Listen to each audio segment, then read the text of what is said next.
Hello guys, welcome back to share. मैं सत्यम दुबे एक बार फिर से आप सभी का तहे दिल से शुक्रिया करता हूं। जल्द से जल्द लाइव अजेब दोस्तों बेहतरीन सेशन आप सबके बीच में स्टार्ट होने वाला है। आप सबको कवर पेज में दिखाई दे रहा होगी sir B1 B2 B3 B4 B5 ऐसे कुछ लिखे होंगे, तो जरा ध्यान से समझिए। आज विशेष तरीके से बेहतरीन तरीके से इन पे चर्चा करने वाले। हमको अभी तक वेब में क्या था कि सर इसके डिफाइन क्या होते हैं, क्या टाइप्स होते हैं, किस प्रकार डिफाइन करते हैं, लेकिन अब हमको देखना है। आप सबके बीच में दिख रहा होगा CHSL स्पेशल क्लास लगी है मेरे दोस्तों। मतलब कहने का मतलब कहीं ना कहीं बेहतरीन तरीके से हम लोगों ने टारगेट किया हुआ है CHSL को। अब देखेंगे वेब से बनने वाले कितने महत्वपूर्ण प्रश्न होते हैं और यहां से बनने वाले क्या प्रश्न हो पाएंगे और क्या पूछे जाएंगे, सभी का एकदम विशेष चर्चा करने वाला हूं दोस्तों। तो जल्द से जल्द आप लोग बेहतरीन तरीके से जुड़ जाइए इस बेहतरीन श्रृंखला से, और मैं सभी का तहे दिल से शुक्रिया करता हूं दोस्तों। एक बार जल्द से जल्द सेशन को शेयर कर लीजिए बेहतरीन तरीके से। बहुत ही मजा आने वाला है आज के इस टॉपिक में। सर B1 क्या है, B2 क्या है, B3 क्या है, B4 क्या है, B5 क्या है और इनके बीच में क्या प्रश्न बनते हैं, इन सब से रिलेटेड क्या प्रश्न होंगे, सब की एकदम बेहतरीन तरीके से मैं चर्चा करूंगा दोस्तों। और सब एक चीज मैं आपको पहले बता दूं, कॉपी कलम निकाल लीजिए दोस्तों। बहुत ही अमेजिंग टॉपिक होने वाला है, बहुत ही बेहतरीन कॉन्सेप्ट होने वाला है और 100% 1 से 2 नंबर का ये वर्ब से रिलेट ये टॉपिक आपसे जरूर पूछेगा दोस्तों। तो जल्द से जल्द एक बार सब लोग लाइव से बेहतरीन तरीके से मैं सभी का दिल से स्वागत करता हूं दोस्तों। तो चलिए आज से इस सेशन का स्टार्ट करते हैं और सबसे पहले छोटी सी इंफॉर्मेशन जान लेते हैं कि सर वर्ब रिलेट में होता क्या है। और इससे पहले मैं आपको एक जानकारी देता हूं दोस्तों, आप सबके बीच में Study91 के इस बेटर प्लेटफॉर्म पे ARO का कंप्लीट बैच आ चुका है दोस्तों, जो कि मात्र 1999 रुपए में दोस्तों। इसमें आपको डेली वीडियो क्लासेस मिलेंगे दोस्तों, चैप्टर वाइज टेस्ट मिलेंगे, ऑफलाइन डाउनलोड करने की बेहतरीन सुविधा है दोस्तों। तो जल्द से जल्द इस बैच को परचेज कर लीजिए दोस्तों, जुड़ जाइए इस बैच से। बेहतरीन अपॉर्चुनिटी आप सबके लिए है। तो चलिए बिना समय गवाए आप सबके बीच में एक वर्ब का डिफाइन आया है। चलिए एक चीज मैं कहता हूं, ठीक है ना सर, अभी तक जो मेरे दिमाग में आता है वो क्या आता है। वर्ब हम कह किसे रहे हैं, वर्ब हम कहते हैं सर, बोलते हैं नॉर्मल वेज में बातें क्या होती है दोस्तों, उसको मैं कहना चाहता हूं। थोड़ी बातें करेंगे वर्ब क्या है और इसके क्या सिलेबस है, फिर मैं आपको वो चीजें बताने वाला हूं दोस्तों। और ध्यान रहिएगा, बने रहेंगे हमारे साथ, अंत तक क्विज भी मैं लेकर आया हूं और बेहतरीन तरीके से प्रैक्टिस भी करेंगे दोस्तों। चलिए थोड़ी बातें वर्ब की कर लेते हैं, वर्ब से रिलेशन में वर्ब होता क्या है उसके बारे में जो भी विशेष प्रश्न होंगे उनकी बातें कर लेते हैं। तो बोला वर्ब इसे कहते हैं, वर्ब इज एन एक्शन। क्या बोलते हैं, वर्ब इज एन एक्शन। हमारा क्या होता है, वर्ब एक एक्शन होता है। कुछ बच्चे हमारे ये भी जवाब देंगे, कुछ भाई बहन ये भी जवाब देते हैं। चलिए वो चीजें तो क्लियर है, मैं मान लेता हूं, लेकिन आपको एक चीज मैं और बता देता हूं। रियल में अगर हम बात वर्ब की कर लेते हैं ना, तो वर्ब 2 बेस में हो जाता है। एक तो बात करता है एक्शन की, चलिए यहां तक की बात तो हो गई, क्लियर है। दूसरी बात कर देता है स्टाइल की। पहली बात तो एक्शन की किया, इसको मैं नोट कर ले रहा हूं अच्छे तरीके से। चलिए पहली बात तो सर एक्शन की कर लिया, और दूसरी बात जो करेगा मेरे भाई वो किसकी करता है, हमेशा स्टाइल की बात करता है। किसकी बात करता है, स्टाइल की बात करता है। अब एक्शन मतलब कोई चीज आप करते हो, अब भाई कोई चीज करोगे तो स्टाइल, जैसे तुम हंस रहे हो, ठीक है ना, हंसोगे तो स्टाइल थोड़ा होगा ना, कि ये आपके चिक के स्टाइल होंगे इधर उधर, या कोई भी काम करते हो तो स्टाइल आपका ऐड होता है। मतलब आप ऐसे कह सकते हो verb is an action and style. आपका एक्शन और स्टाइल भी क्या होता है, वर्ब होता है। चलो यहां तक की बातें तो खत्म हो गई। कुछ भी करना वर्ब होता है, कोई भी चीज एक्शन है, कोई भी स्टाइल है तो वर्ब है। मैं एक चीज और बताता हूं आपको, जरा ध्यान से देखिए। अगर मैं बोलता हूं कि आई रीड, चलिए मैं ये काम कर रहा हूं तो क्या हो गया, मेरा वर्ब हो गया। मैंने बोला आई प्ले, क्या बोल दिया, आई प्ले। यहां पे मैं क्या कर रहा हूं, मैं खेलता हूं या आई एम प्लेइंग, मैं खेल रहा हूं तो कोई काम कर रहा हूं, this is action, this is a verb. यहां तक की बातें तो क्लियर है। चलो अब इतना जवाब दे दो। मैंने एक शब्द आप सबके बीच में बोला, आई एम अ बॉय। बताइए, आई एम अ बॉय। अब यहां पे क्या वर्ब नहीं है, यहां भी वर्ब है, लेकिन एज ऑक्सिलरी वर्ब है जो एम है। अब यहां बताओ कोई करना पाया जा रहा है क्या, कुछ कर रहे हो क्या तुम, वर्ब इज एन एक्शन वाले बताओ। सर अभी तो थोड़ा दिमाग खुला, अभी समझ में आ गई सर, वर्ब थोड़ा और डीप में पढ़ना पड़ेगा। तो ध्यान से एक चीज मैं आपको बता दूं, कॉपी कलम निकाल के बेहतरीन तरीके से आप लोग बैठ जाइए। आधी अधूरी चीजें नहीं करनी। लिटिल नॉलेज है that's the most dangerous for your life. आपको लिटिल नॉलेज नहीं, बेहतरीन तरीके से पूरी डीप में नॉलेज दी जाएगी दोस्तों। यहां से एक चीज समझ में आया, क्या आया, कि कुछ भी करना और कुछ भी होना वर्ब होता है। बोला क्या, कुछ भी करना एक्शन हो गया, कुछ भी होना बीइंग हो गया, यानी डूइंग और being action is called verb. Verb किसे कहेंगे?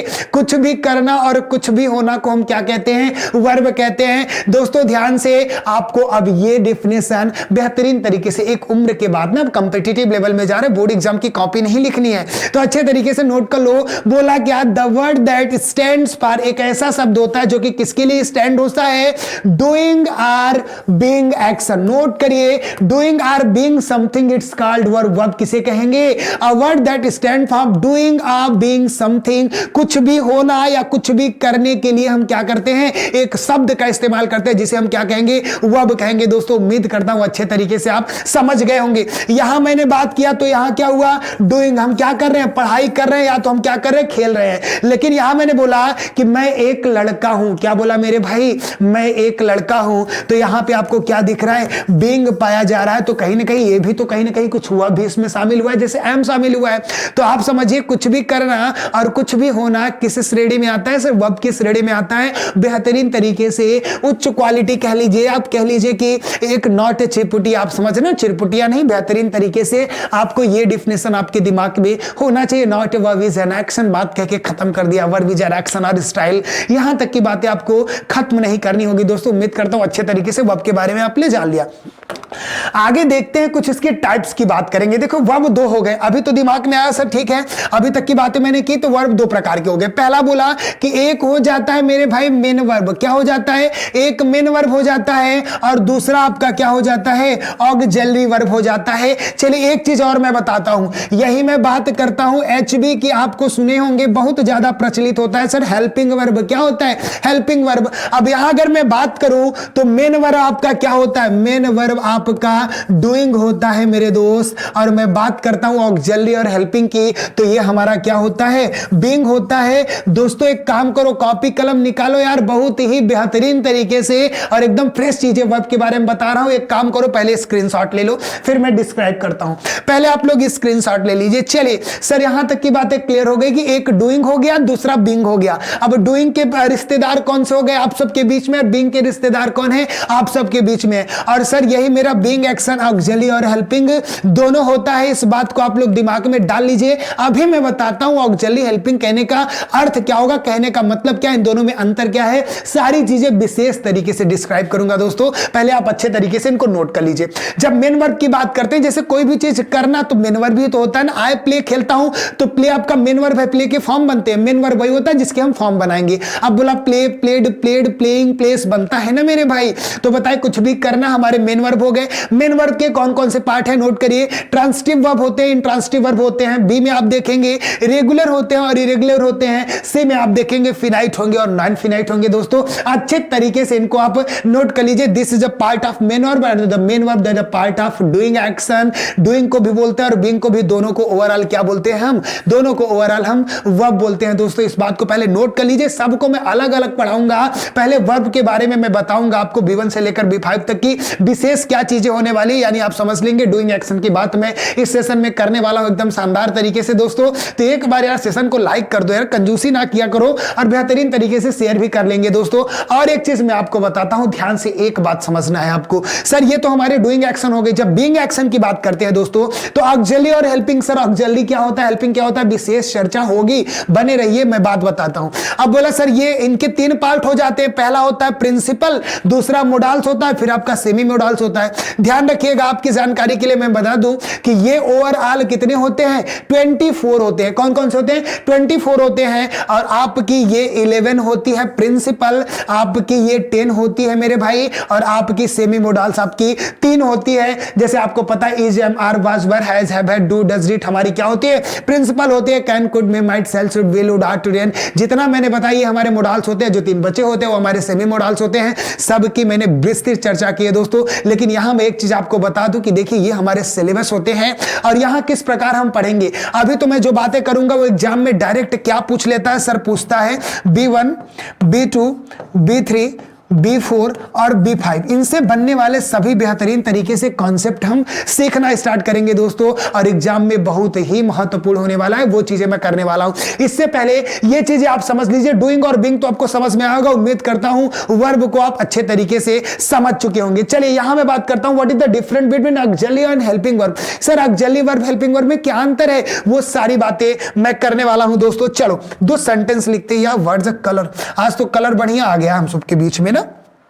चलिए अब नोट करते हैं। देखिए एक चीज मैं आपको बताता हूं, व्हाइट दिखाई नहीं देगा इसमें, अब चूज भी करना होगा कौन सा बेहतरीन तरीके से दिखाई देगा, आप लोग बताएंगे। ब्लैक दिख रहा है, चलो हाँ ब्लैक दिखाई दे रहा है। अब मैं बात करूंगा दोस्तों, तो एक चीज आप समझ लो अच्छे तरीके से, बोला कि दो सेंटेंस में लिखना चाहता हूं, कौन सा लिखना चाहता हूं, मैंने लिखा आई हैव अ कार, मैंने क्या लिखा, आई हैव अ कार। अब दूसरा सेंटेंस में क्या लिखना चाहता हूं, जरा ध्यान से देखिएगा, दूसरा सेंटेंस में लिखना चाहता हूं, ये तो और नहीं दिख रहा है, मैंने लिखा आई हैव, चलिए क्लियर है, स्टोलन दी वॉच। दो चीजें मैंने लिखा, I have a car, I have stolen the watch. यहां से मैं आपको समझाने का प्रयास करना चाहता हूं दोस्तों, एक चीज समझिए अच्छे तरीके से।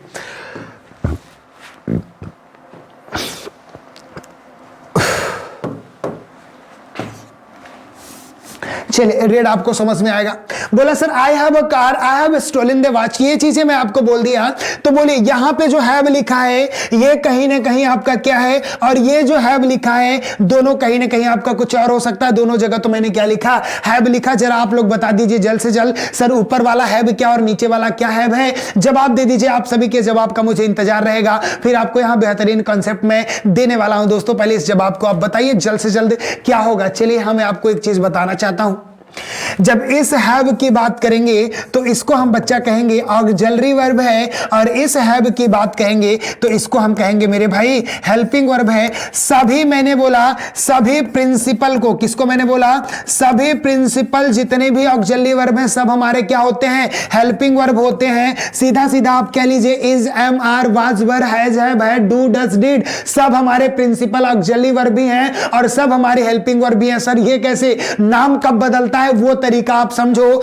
मेरे भाई। जब बात एचबी की करते हैं, एक चीज देखो, हेल्पिंग वर्ब मतलब वर्ब की सहायता करने के लिए आता है। क्या करने आता है, वर्ब की सहायता करने आता है। तो इसके बाद हमको क्या चाहिए, मेन वर्ब चाहिए ही चाहिए। हेल्पिंग वर्ब उसे ही कहेंगे जिसके तुरंत बाद मेन वर्ब आ जाए, दिमाग में डाल लो।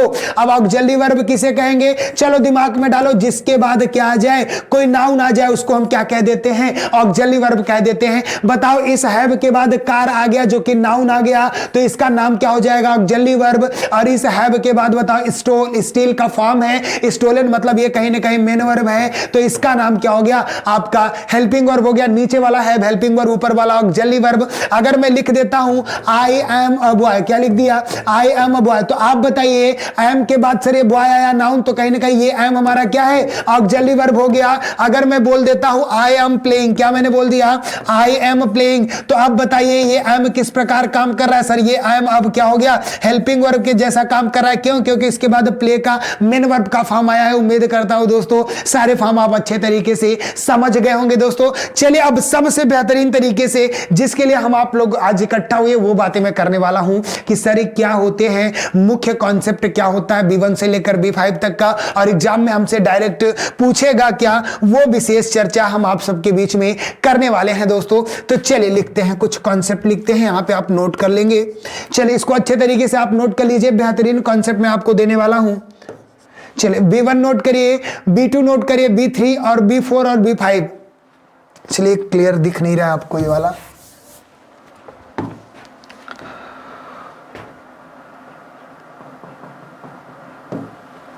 चलिए रेड से लिखता हूं। पहला कॉन्सेप्ट लिखिए B1 लिखिए मेरे भाई, फिर आप लिखिए B2 लिखिए, फिर आप लिखिए B3, फिर आप लिखिए B4, फिर आप लिखिए B5। और अच्छे तरीके से सबको हम पढ़ते हैं, बेहतरीन तरीके से देखेंगे इन पांचों का क्या यूज होता है, किस प्रकार से एग्जाम में पूछे जाएंगे, सारे कॉन्सेप्ट आप सबके बीच में मैं आप दिखाऊंगा दोस्तों। चले बात B1 की कर दिया, तो B1 आपको चले कैसे प्रयोग होंगे वो चीजें मैं आपको बताता हूं। B1 सेंटेंस में मेरे भाई पहली कॉन्सेप्ट आपके दिमाग में होना चाहिए सर, डायरेक्ट प्रयोग होता है। क्या होता है? डायरेक्ट प्रयोग होता है। दूसरा क्या दिमाग होना चाहिए? दूसरा सर डोंट के साथ होता है। तीसरा दिमाग में क्या आना चाहिए सर? ये डजंट के साथ होता है। डजंट मीन्स आप डज नॉट दिमाग में रहेगा, ठीक है ना। चले और क्या हो सकता है सर? और आपका सर डिडंट हो सकता है, मतलब डिड नॉट हो सकता है। ये हमारे कितने तरीके हो गए सर? 1 2 3 4, ये 4 तरीका के अलावा कभी भी V1 आ नहीं सकता। कभी भी दिमाग में आएगा सर विल और सेल के साथ तो आता है यार। विल और सेल हमारा क्या होता है बताइए? विल और सेल कहीं ना कहीं हमारा होता है मोडाल्स होता है। क्या होता है? मोडाल्स के साथ तो हर एक कंडीशन में कोई भी मोडाल्स आएंगी वहां अपने बाद क्या आएगा? V1 आएगा, वर्ब की फर्स्ट फॉर्म आएगी। ये B1 B2 B3 B4 B5 कहने का मतलब क्या है वो चीजें मैं आपको बता देता हूं। जैसे आप देखिए V1 कहने का मतलब गो हो गया, क्या हो गया? तो V2 कहने का मतलब क्या होगा बताइए आप लोग? सर वेंट होगा। क्या होगा? वेंट होगा। बताइए V3 कहने का मतलब क्या होगा? सर गॉन होगा। B4 कहने का मतलब क्या होगा मेरे भाई? सर गोइंग होगा। ये कॉन्सेप्ट तो आपका क्लियर होगा। B5 कहने का मतलब क्या होता है आप सब जानते हैं सर, गोज होगा। चलिए यहां तक के सारे कॉन्सेप्ट आप सबके क्लियर होंगे दोस्तों। तो ये तरीके हो गए सर B1 आने के, मतलब अगर सेंटेंस में कहीं डायरेक्ट है तो B1 आ गया। चलिए क्लियर है। डू नॉट लगाए तो क्या आएगा बताइए? सर B1 ही आएगा। डज नॉट लगाए तो क्या आएगा? सर B1 ही आएगा। डिड नॉट लगाए तो सेंटेंस में कौन सी वर्ब की फॉर्म आएगी? सर B1 ही आएगी। सारे कॉन्सेप्ट अपने दिमाग में डालो, मैं डायरेक्ट चीजें बता रहा हूं, ये चीजें डायरेक्ट आएगी, ठीक है ना। अगर ये वर्ब्स दिखाई देंगी तो क्या आएगा? B1 आएगा। अगर ये B1 लग गया तो इसके पहले कौन सी हेल्पिंग वर्ब आ सकती है? सर केवल इतने आ सकते हैं और कुछ भी नहीं आ सकता। ये चीजें नोट करिए। बाकी पैसिव स्टाइल की बातें मैं करूंगा कि हर एक हेल्पिंग वर्ब के बाद वर्ब की थर्ड फॉर्म आती है, वो तो कहीं ना कहीं अलग से इस सेक्टर के बने जाते हैं दोस्तों। पहले आप ये नॉर्मल लेवल पे समझेंगे, ठीक।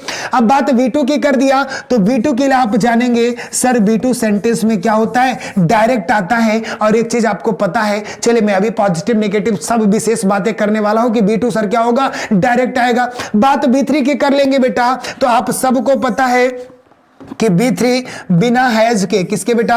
बिना हैज के, बिना हैव के मेरे भाई, और बिना हैड के कभी नहीं आ सकती। जब बात हम B3 की कर लेंगे तो ये बिना हैज के, बिना हैव के, बिना हैड के साथियों कभी नहीं आएगा। ये कॉन्सेप्ट आपके क्लियर है सर? मतलब हैज हैव हैड आ गया तो वर्ब की थर्ड फॉर्म, और जहां वर्ब की थर्ड फॉर्म लगी है उसके पहले ये 3 वर्ब के अलावा आप कुछ नहीं लगाएंगे। कौन से हेल्पिंग वर्ब? या तो हैज, या तो हैव, या तो हैड। क्लियर है। और अगर जहां हैज हैव हैड आया है तो इसके बाद वर्ब की कौन सी फॉर्म लगाओगे बताओ? B1 B2 B3 B4 B5। Sir दिमाग में तो कॉन्सेप्ट क्लियर है सर, B3 ही आएगी और कोई वर्ब नहीं आएगी। ये चीजें आप नोट कर लीजिए। जब आगे जाते हैं B4 के पास मेरे भाई, तो आप बताइए B4 किनके किनके साथ आएगा? एक तो इज के साथ आएगा, दूसरा एम के साथ आएगा, तीसरा आर के साथ आएगा, चौथा वाज के साथ आएगा, और पांचवा किसके साथ आएगा? वर के साथ आएगा। सर हैज बीन के साथ भी आता है, हैव बीन के साथ भी आता है। दोस्तों मैं बताऊंगा वो ट्विस्ट वर्ब है और कैसे हैज बीन बनाए, कैसे हैव बीन बनाए, सारी चीजें मैं आपको अच्छे तरीके से बताया हूं।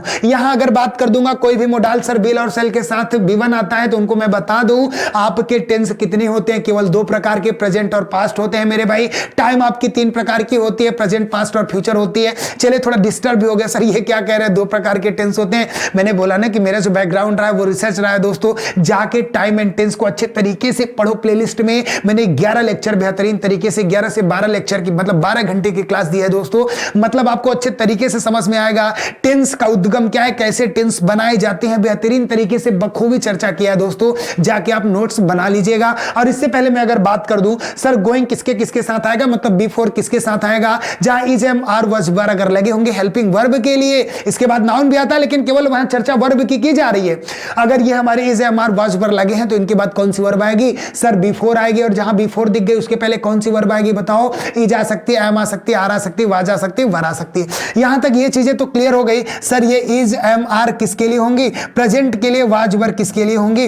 पास्ट के लिए होंगी। यहां अगर बात करते हैं सर हैज हैव किसके लिए होगी? प्रेजेंट के लिए। और हैड जो आपका होगा किसके लिए होगा? पास्ट के लिए। ये कॉन्सेप्ट तो आपको अच्छे तरीके से क्लियर होंगे मेरे भाई। यहां तक के कॉन्सेप्ट में तो कोई दिक्कत मेरे हिसाब से होनी नहीं चाहिए। अब अगर मैं बात करता हूं सर बताइए B5 कैसे आएगा, तो यहां भी लिख दो एक चीज, सर ये डायरेक्ट आता है। क्या आता है? डायरेक्ट आता है। अब अगला कॉन्सेप्ट समझना बहुत ही ज्यादा जरूरी है। चलो लिखो, मोस्ट इंपॉर्टेंट, चलो लिख दो, जल्दी से जल्दी लिख दो। मोस्ट इंपॉर्टेंट क्या बताया जा रहा है, लिखो। अगर कभी भी सेंटेंस में, क्या मैंने बोला, अगर कभी भी कोई सेंटेंस नेगेटिव है, क्या है? नेगेटिव है, तो नोट करिए, अगर कोई सेंटेंस नेगेटिव है तो ब्रह्मांड में दो प्रकार की वर्ब कभी उस वाक्य में आ नहीं सकती। कौन कौन सी हैं? सर वो आपकी V2 होती है और आपकी B5। मतलब B2 और B5 इस प्रकार, इस किस्म की वर्ब है कि जहां नेगेटिव सेंटेंस स्टार्ट हुआ इसकी औकात खत्म। तुरंत कहां तक घुटना टेक देता है, यार तुम B1 जाओ अपना काम कर लो, मेरे बस की बात नेगेटिव के पास नहीं है। साथ ही साथ समझ लेना इंटरोगेटिव में, किसमें? इंटरोगेटिव में भी यही कंडीशन होता है। मतलब नेगेटिव और इंटरोगेटिव में इनकी औकात खत्म हो जाती है दोस्तों। मतलब केवल ये काम करते हैं केवल पॉजिटिव सेंटेंस में। किसमें? केवल पॉजिटिव में इनका काम होता है। नेगेटिव और इंटरोगेटिव में पूरी बागडोर किसके हाथ में चली जाती है? सर B1 के हाथ में चली जाती। जैसे ही गोस, वह जाता, वह नहीं जाता है तो क्या होगा? ही डज नॉट गो हो जाता है। ऑलरेडी मैंने आपको बताया है कि अगर डज नॉट मतलब डजंट है तो क्या लगेगा? B1 लगेगा। वह गया, ही वेंट, वह नहीं गया, he did not go. Did not के साथ क्या लगाओगे? B1 लगाओगे। सारे कॉन्सेप्ट एक इमेजिनरी माध्यम से अपने दिमाग में डालो दोस्तों, सब कुछ क्लियर होगा, सब अच्छे तरीके से आप समझ जाओगे मेरे भाई। उम्मीद करता हूं अच्छे तरीके से आपको ये कॉन्सेप्ट तो बिल्कुल समझ में आई होगी और इसको अच्छे तरीके से आप उतार लीजिए, अपने कॉपी में नोट कर लीजिए दोस्तों, बेहतरीन तरीके से, बहुत ही इंपॉर्टेंट है।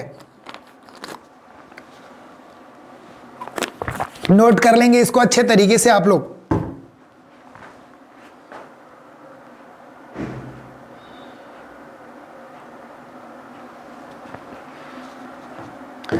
चलिए अच्छे तरीके से इसको नोट कर लीजिए दोस्तों। बात कर दिए सर ये चीजें तो हमारी लग गई, क्या कि ये हमको पता चल गया कि कौन सी वर्ब होगी और किस प्रकार हम क्या करेंगे? प्रयोग करेंगे। ये चीजें तो हमारी एकदम बेहतरीन तरीके से सर क्लियर हो गई है। चलिए यहां तक की बातें तो क्लियर हो गई। अब बात करते हैं सर हैज बीन और हैव बीन, ये चीजें किस प्रकार बनी? तो अभी तक जो जितने दिख रहे हैं सब सिंगल दिख रहे हैं, इनको ट्विस्ट वर्ब कहते हैं। तो हैज के साथ बीन आ गया। अब बीन क्या करता है? हमेशा कौन सी यूज करता है? हमेशा B4 फॉर्म यूज करता है। कौन सा? B4 फॉर्म यूज करता है। चलिए यहां तक की बातें क्लियर है, उसको मैं एक्स्ट्रा करके बताता हूं, पहले इनको नोट कर लीजिए। बताइए यहां तक की बातें क्लियर है दोस्तों? चले बिल्कुल, अभी मैं प्रैक्टिस कराऊंगा, सब समझ जाओगे आप लोग। मैंने बात कर दी हैज की, और हैज के साथ किसकी बात की? बीन की बात की। मैंने बात की हैव की, और हैव के साथ किसकी बात की? बीन की बात की। मैंने बात की हैड की मेरे भाई, और इसके साथ किसकी की? बीन की बात की। एकदम जड़ बता रहा हूं, क्या पूछेगा वो बता रहा हूं, कैसे बना वो बता रहा हूं, ध्यान से मेरी बातों को सिर्फ समझिए। अब बोला सर अभी तक तो एक कॉन्सेप्ट क्लियर है कि जब हैज की बात करते हैं तो अपने बात कौन सी वर्ब लेता है? B3 लेता है। हैव की बात करते हैं तो कौन सी वर्ब लेता है? B3 लेता है। हैड की बात करते हैं तो कौन सी वर्ब लेता है? सर कॉन्सेप्ट क्लियर है कि B3 लेता है। लेकिन जब मैं बात करता हूं प्रेजेंट परफेक्ट कॉन्टिन्यूअस टेंस की तो हैज बीन और हैव बीन लगता है। पास्ट परफेक्ट कॉन्टिन्यूअस टेंस की तो हैड बीन और ऑलरेडी आपकी हैड बीन लगता है सभी के सब्जेक्ट के साथ। अब बोला सर अब उसमें अगर बात करेंगे आप सीधा सीधा प्रेजेंट परफेक्ट कॉन्टिन्यूअस टेंस की बात कर लीजिए, तो इसमें आपको क्या लगाना पड़ेगा? B4 लगाना पड़ेगा। ओवरऑल अगर हैज की बात करते तो क्या लगता? B3 लगता। और हैव की बात करते तो क्या लगता? B3। हैड की बात करते तो B3, लेकिन लगाना क्या था? B4 लगाना था। एक चीज और मैं बता दूं आपको, अगर इनकी हिंदी लिखते हैं तो क्या लिखते हैं? प्रेजेंट मतलब आप लिखते हो वर्तमान। क्या लिखते हो मेरे भाई? वर्तमान।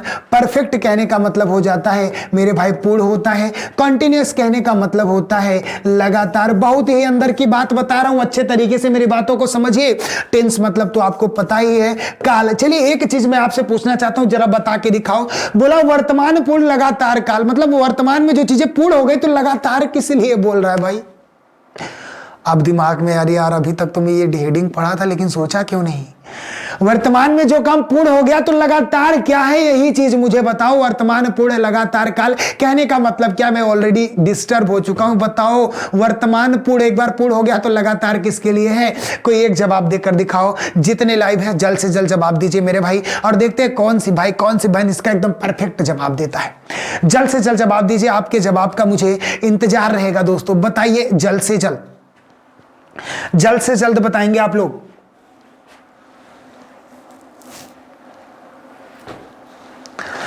चलिए कोई नहीं, यहां पे कुछ कॉन्सेप्ट मैं देता हूं भाई। अगर मैं बात करता हूं टाइम की, टाइम प्लस एक्शन की करता हूं, किसकी बात किया? टाइम प्लस एक्शन की करता हूं तो ऑलरेडी मुझे क्या मिलता है? टेंस मिलता है। क्या मिलता है मेरे भाई? Time plus action is equal to tense मिलता है। मतलब टाइम के साथ किसी एक्शन को मिलाते हैं तभी टेंस मिलता है। अब सर ये तो फॉर्मूला बन गया पूरे टेंस की, मैं एकदम जीवनी लिख दी है दोस्तों। जाके 12 लेक्चर में अच्छे तरीके से पढ़ना। यहां मैं थोड़ी बातें चर्चाएं कर देता हूं कि टाइम के साथ एक्शन मिलाते हैं तो मुझे क्या बनता है? टेंस बनता है। और टाइम की बात करेंगे तो सर टाइम हमारे पास 3 है। कौन कौन से हैं? एक प्रेजेंट है, दूसरा कौन सा है? दूसरा सर पास्ट है, और तीसरा कौन सा है? तीसरा आपका फ्यूचर है। अब इसके साथ एक्शन कौन से हैं? एक्शन सर B1 है, और B1 से लेकर B5 तक हमारे कितने हैं? एक्शन है। ये दोनों आपस में मिलते हैं तो क्या मिलता है? टेंस की उत्पत्ति होती है, टेंस मिलता है दोस्तों। तो चलिए एक चीज मैं आपको बताता हूं, सेंटेंस बना हुआ 2 घंटे से पढ़ रहा है तो कहीं ना कहीं जो पूर्ण होता है मेरे भाई, ये एक अंतराल समय पूर्ण होता है, मतलब एक टाइम कंप्लीट होता है मेरे भाई। क्या होता है? टाइम कंप्लीट होता है। और एक चीज मैं आपको बता दूं, उस अंतराल में आपके कुछ ना कुछ एक्शन भी खत्म हुए होते हैं। क्या मैंने बोला? उस अंतराल में कोई ना कोई एक्शन आपका खत्म हुआ होता है। जैसे वह 2 घंटे से पढ़ रहा है, वह 2 घंटे से खेल रहा है, तो खेलने वाले कुछ एक्शन, मतलब उस समय अंतराल में 2 घंटे से मतलब 2 घंटा कंप्लीट हो गया, और इस 2 घंटे के अंतराल में कुछ ना कुछ आपका कंप्लीट हुआ है, तो उस अंतराल में पूर्ण होते हैं। और मैंने आपको अच्छे तरीके से बताया B1 को क्या बोलते हैं? B1 को बोलते हैं और B5 को बोलते हैं इंडेफिनिट एक्शन। क्या बोलते हैं? इंडेफिनिट एक्शन बोलते हैं। मतलब अनिश्चित होता है, जो काम प्रेजेंट में भी हो, पास्ट में भी हो, फ्यूचर में भी हो, उसी को हम क्या कहेंगे? अनिश्चित कहेंगे। बोला मैं ब्रश करता हूं, प्रेजेंट में भी करता हूं, पास्ट में भी करता हूं, फ्यूचर में भी करता हूं। क्यों कहा गया प्रेजेंट इंडेफिनिट?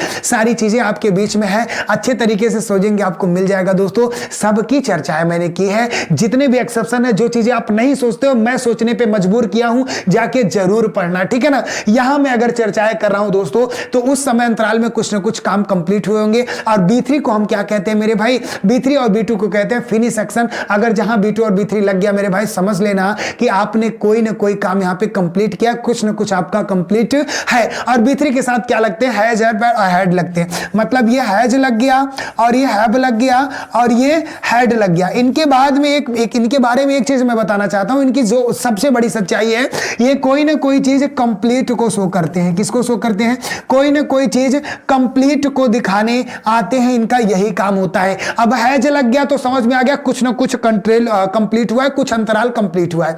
अब इसी हैज के बाद अब बोला तो हैज तो हमारा B3 ले लेता है, लेकिन बोला कि अब भी वो काम जारी है, पूरी तरीके से खत्म नहीं हुआ, मतलब B3 का यहां पे कोई काम नहीं है। लगाना क्या था? B4 लगाना था। तो बताइए हैज के साथ कभी B4 लगेगा? रिएक्शन कर देगा यार, होगा ही नहीं।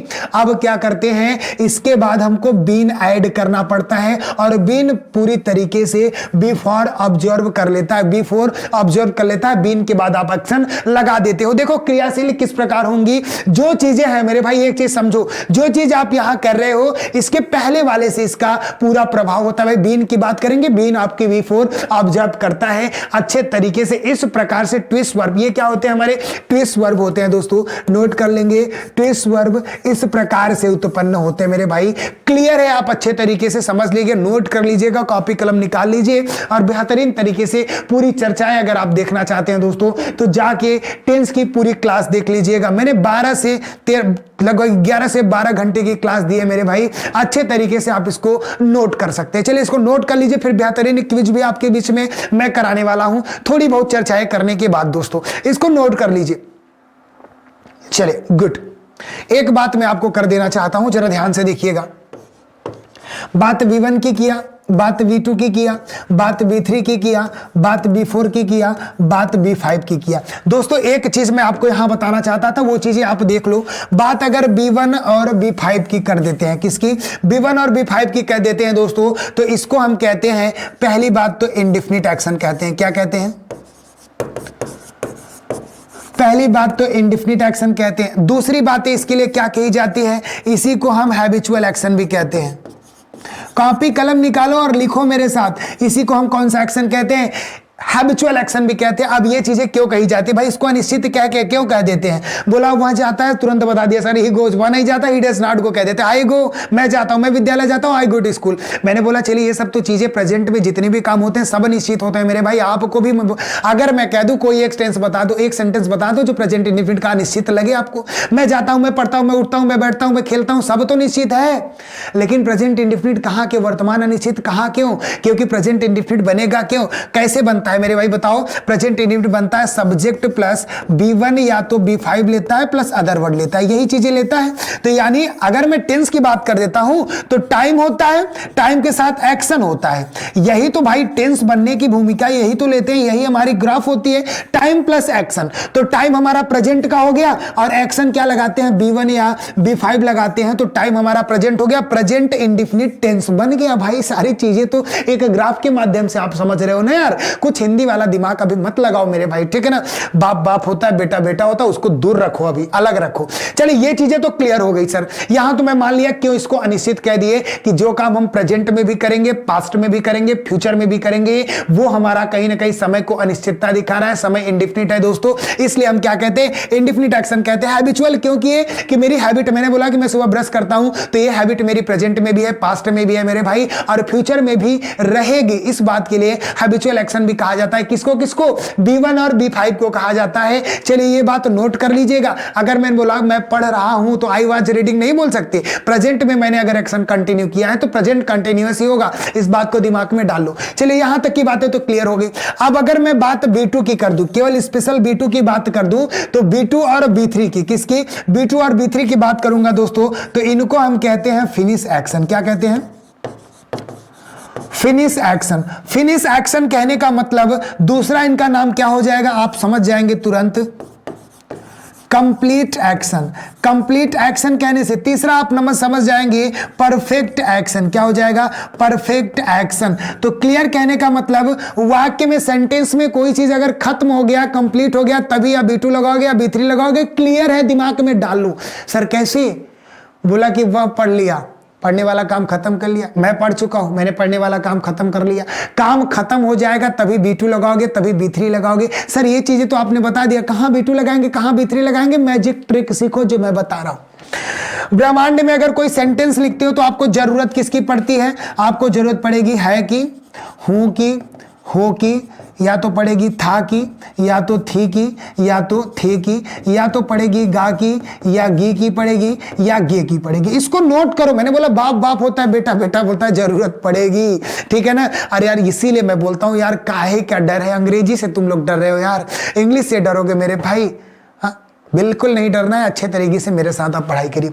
बोला अगर कोई सेंटेंस लिख रहे हैं और लास्ट में ये एंडिंग पॉइंट, इसको हम क्या कहेंगे, एंडिंग पॉइंट कहेंगे। और ये एंडिंग पॉइंट अगर लगा है, क्या मैंने बोला, ये एंडिंग पॉइंट लगा है तो अब इसलिए आपको क्या लगाना है, B3 लगाना है। और अगर ये एंडिंग पॉइंट नहीं होगा मेरे भाई तो आप क्या लगा दोगे, B2 लगा दोगे। सेंटेंस देखो जैसे मैं आपको बताया हूं, यहां पे मैं बताता हूं, नोट करो। जैसे मैंने बोला मैं गया, क्या बोला, मैं गया, और दूसरा मैं बोल देता हूं मैं गया हूं।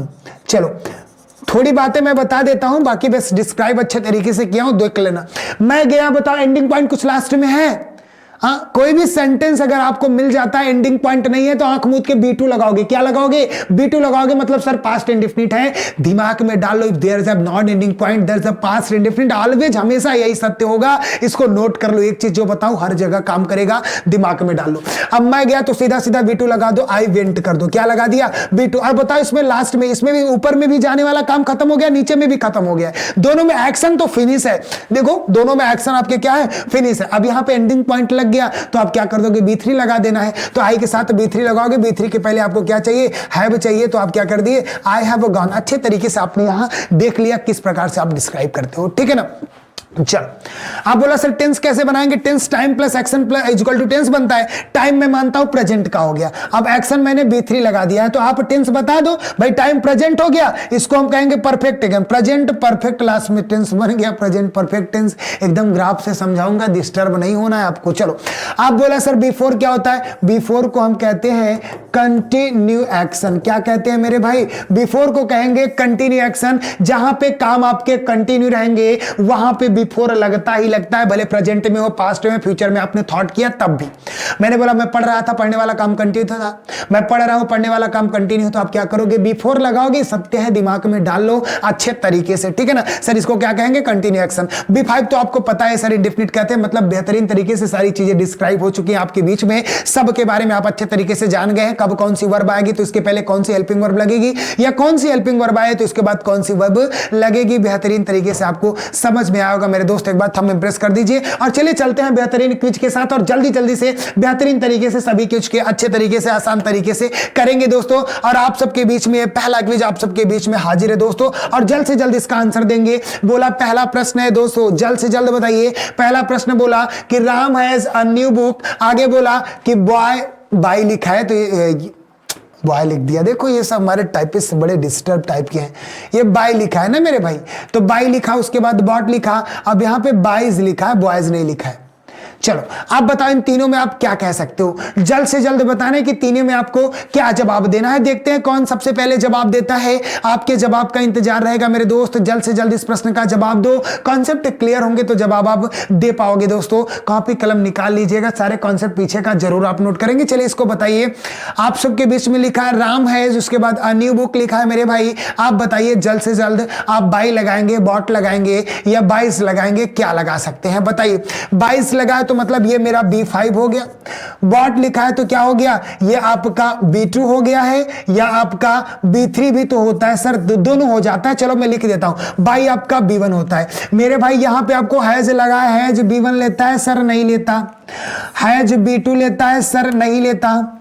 बताओ हैज कभी B5 लेता है सर, नहीं लेता। क्या लेता है? B3 लेता है। B3 लेता है ना, तो यानी आपका ये बॉट वाला ही सही होगा सर। आप यहां क्या भरोगे? बॉट भरोगे। चलिए क्लियर हो गया। अच्छे तरीके से सारे कॉन्सेप्ट आप समझेंगे दोस्तों, आपको सारे कॉन्सेप्ट बेहतरीन तरीके से समझना है। चलिए आपको अगले प्रश्न में ले चलते हैं, और अगला प्रश्न आप सबके बीच में है दोस्तों। जल्द से जल्द देखिए। बोला ही डज नॉट, उसके बाद द पुअर हेल्प, हेल्प्स या हेल्प होगा। हेल्प की बात करेंगे दोस्तों तो ये आपका क्या हो गया? B1 हो गया। हेल्प की बात करते हैं भाई तो हेल्प आपका कहीं ना कहीं B2 भी होता है और B3 भी होता है। चलिए क्लियर है।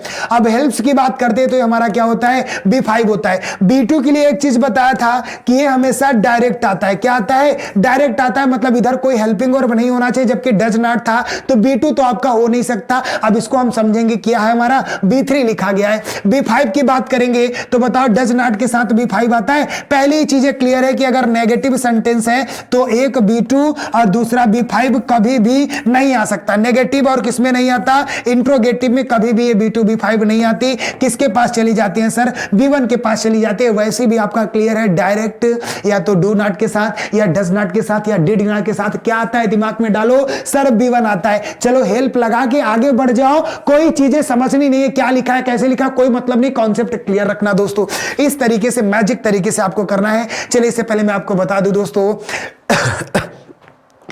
आप सबके बीच में स्टडी 91 के इस प्लेटफॉर्म पे अपनी हिंदी की किताब दोस्तों जो कि मात्र 299 रुपए में आ चुकी है। साथ ही साथ स्टडी 91 के इस बेटर प्लेटफॉर्म पे सभी बुक्स अवेलेबल है दोस्तों। इसकी सबसे बड़ी बात मैं आपको बताऊं कि भारत के किसी भी कोने में आप परचेस करते हो तो फ्री होम डिलीवरी के साथ आपको उपलब्ध कराएगी दोस्तों बेहतरीन तरीके से। आपको ये बुक तो बहुत ही कारगर साबित होने वाली है दोस्तों। टॉप सेलिंग बुक के बारे में मैं आपको बता रहा हूं, तो इसको अच्छे तरीके से आप परचेस कर लीजिए। अगर अपनी हिंदी आप मजबूत करना चाहते हैं तो अपनी हिंदी आपको जरूर पढ़ना होगा मेरे दोस्त। चलिए इसी के साथ आगे बढ़ते हैं और अगला बेहतरीन कॉन्सेप्ट आप सबके बीच में लाते हैं, और इसको बताइए जल्द से जल्द। क्या बोला? The poor very kind. Is लगाओगे कि हैज लगाओगे कि आप आर लगाओगे या तो वाज लगाओगे? जल्द से जल्द बताइए क्या होगा मेरे भाई, जल्द से जल्द बताइए। और बेहतरीन कॉन्सेप्ट यहां से आपको मिलने वाला है, जल्द से जल्द बताएंगे। बेहतरीन कॉन्सेप्ट आपको मैं देने वाला हूं।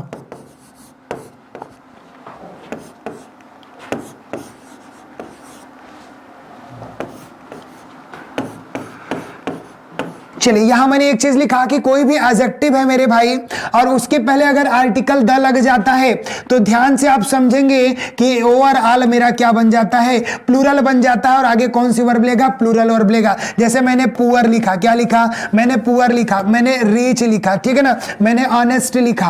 अब ये हमारे क्या है, एडजेक्टिव है और इन सब के साथ मैंने आगे द लगा दिया तो कैसे बोला, द रिच कहने का मतलब हो जाएगा मेरे भाई रिच पीपल। क्या हो जाएगा, रिच पीपल मतलब अमीर लोग। और द पुअर कहने का मतलब क्या हो जाएगा, ये इसका हो गया। द पुअर कहने का मतलब हो जाएगा पुअर पीपल। क्या हो जाएगा, पुअर पीपल मेरे भाई। द ऑनेस्ट कहने का मतलब हो जाएगा ऑनेस्ट पीपल। क्या हो जाएगा, ऑनेस्ट पीपल। ये चीज आप नोट कर लीजिए कि किसी भी एडजेक्टिव के पहले अगर आर्टिकल द लग गया तो वो हमेशा क्या होता है, प्लूरल होता है। तो कहीं ना कहीं हमारा सब्जेक्ट क्या हो गया, प्लूरल हो गया। तो वर्ब भी कौन सी लेगा, प्लूरल भी लेगा। यानी इज आपका सिंगुलर होता है, गलत हो गया। हैज भी आपका सिंगुलर होता है, गलत हो गया। वाज भी आपका सिंगुलर होता है, गलत हो गया। एक ही बचा जो प्लूरल होता है मेरे भाई, वो आपका क्या होता है, आर होता है। सारे कॉन्सेप्ट आप दिमाग में डालेंगे। चलिए ये केवल एडजेक्टिव के लिए होता है, ऐसा नहीं कि कोई नाउन है और उसके पहले आप द लगा दिए तो ये प्लूरल हो जाएगा, कभी नहीं होगा। क्लियर है, जैसे द टीचर लिखा है तो द टीचर आपका सिंगुलर ही होगा, सिंगुलर वर्ब लेगा। और एक चीज तो आपको पता है, द टीचर्स तो हो नहीं सकता। क्यों नहीं हो सकता, कि सर अगर प्लूरल लिखा है, प्लूरल काउंटेबल नाउन लिखा है तो आगे आर्टिकल द का प्रयोग नहीं करते। और किन स्थितियों में करते हैं ये भी जानना होगा आपको, वो चीजें मैंने आर्टिकल में बताई है मेरे दोस्त। कॉन्सेप्ट आपको बेहतर लगा होगा, इसको नोट कर लीजिए। उम्मीद करता हूं बेहतरीन तरीके से समझ में आई होगी। चलिए अगले कॉन्सेप्ट पे चलते हैं। और अगला आप सबके बीच में बोला Mahanadi into the bay of Bengal. आगे बोला सर इज फ्लोइंग कर दे कि फ्लो कर दे कि फ्लोज कर दे कि हैव फ्लोड कर दे, क्या कह सकते हैं बताइए आप जल्द से जल्द। क्या जवाब होगा मेरे भाई इस प्रश्न का, जल्द से जल्द आप लोग जवाब दीजिए, क्या जवाब होगा इस प्रश्न का, जल्द से जल्द बताइए इस प्रश्न का क्या जवाब होगा।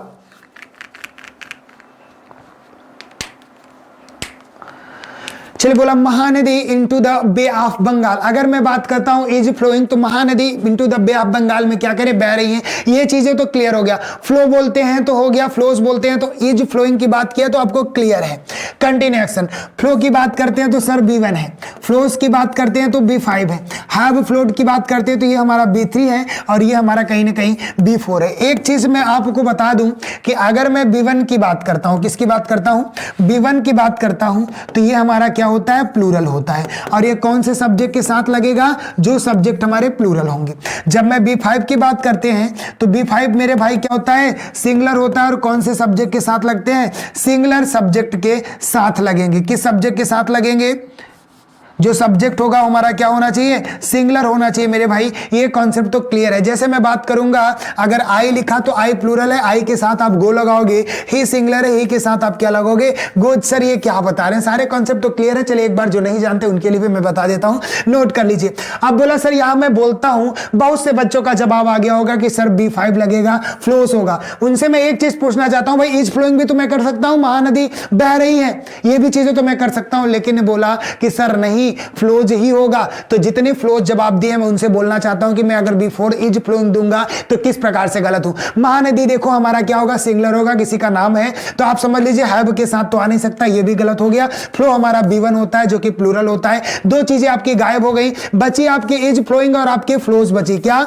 इज फ्लोइंग और फ्लोज बची है। तो फ्लोज सही जवाब देने वाले से मैं कहता हूं बताइए इज फ्लोइंग क्यों गलत है, वो भी तो हिंदी सही निकल रहा है ना। बताइए अब आप लोग सोचिए कैसे गलत है, सोचिए तब समझ में आएगा। सर आपने एक कॉन्सेप्ट दिया था जो कि अगर भूल गए होंगे, जिनको मैं बता देता हूं, जो काम प्रेजेंट में भी हो, जो काम पास्ट में भी हो, जो काम फ्यूचर में भी हो, इनके लिए हमको इंडेफिनिट एक्शन की जरूरत पड़ती है। क्या, इंडेफिनिट एक्शन की जरूरत होती है। तो बताइए इंडेफिनिट एक्शन क्या आपका B4 होता है, नहीं होता। इंडेफिनिट एक्शन B1 होता है और B5 होता है। महानदी सिंगुलर है तो क्या लेगी, B5 लेगी, जो कि फ्लोज। इस प्रकार से सही है दोस्तों, वो काम आज भी हुआ है, आज भी वही काम हो रहा है। महानदी कहां, बे ऑफ बंगाल में गिर रही है। कल 2 दिन पहले कहां गिर रही थी, और कहीं चली गई थी क्या, नहीं। 2 दिन बाद कहां गिरेंगी, वहीं गिरेंगी। जो काम प्रेजेंट पास्ट फ्यूचर तीनों में होता है मेरे भाई, जहां टाइम अनिश्चित होता है वहां अच्छे तरीके से B1 और B5 का प्रयोग करते हैं। दोस्तों उम्मीद करता हूं बेहतरीन तरीके से सारे कॉन्सेप्ट आप अच्छे तरीके से सीखे होंगे। चलिए इस प्रश्न का जवाब दे दीजिए, क्या है? He is not able to this work, क्या लगाएंगे? डू लगाना है कि डिड लगाना है कि डज लगाना है कि डन लगाना है? यानी डू की बात करेंगे तो B1 हो गया मेरे भाई, डिड की बात करेंगे तो B2 हो गया, डज की बात करेंगे तो B5 हो गया, डन की बात करेंगे तो B3 हो गया। यहां अगर मैं बात करता हूं, देखो यार कोई हेल्पिंग वर्ब नहीं है तो डायरेक्ट कौन सा आता है भाई? डन की बात करेंगे तो हैज, हैव, हैड चाहिए। क्या चाहिए? हैज चाहिए, हैव चाहिए और हैड चाहिए। चलिए यहां तक की बातें तो एकदम क्लियर हो गया सर, मतलब डन भी मेरा खत्म, ठीक है ना। अब टू आया है तो ये कॉन्सेप्ट तो बिल्कुल पता होगा सर, B1 ही लेगा। चलो इसके लिए मैं सारा डिस्क्राइब करता हूं। डज की मैंने बात अगर की तो आप बताइए यहां डज का प्रयोग हम कैसे कर सकते हैं? डज की अगर हम बात किया तो सेंटेंस नेगेटिव है, तो नेगेटिव में आपका B2 भी नहीं आएगा और B5 भी नहीं आएगा। तो B5 है सेंटेंस तो नॉट लगा है नेगेटिव, यानी B2 भी खत्म, B5 भी खत्म, बचा कौन सा सर? एक ही बचा जो डू, जो कि किसके साथ आता है? आपकी नेगेटिव के साथ आ सकता है। और यहां अगर मैं बात करूंगा तो दो वर्ब्स किस प्रकार गायब हो गए कि सर नेगेटिव सेंटेंस में दो चीजें नहीं लग सकती। कहां कहां? एक नेगेटिव और दूसरा इंट्रोगेटिव, दोनों जगहों पे आपको ध्यान रखना है कि B2 और B5 का प्रयोग नहीं करेंगे। दोस्तों अच्छे तरीके से इस बात को नोट कर लीजिए। तो चलिए इसी के साथ अब इस सेशन को खत्म करते हैं दोस्तों, और बेहतरीन तरीके से वर्ब के जितने कॉन्सेप्ट आप नोट कर लेंगे। यहाँ कुछ बुक्स अवेलेबल है, नितिन सर द्वारा लिखी गई हैंड रिटेन बुक्स है, जो भी उन्होंने पढ़ाया सब कुछ अच्छे तरीके से फिजिकल रूप आ चुका है दोस्तों। जो भी इंटरेस्टेड होंगे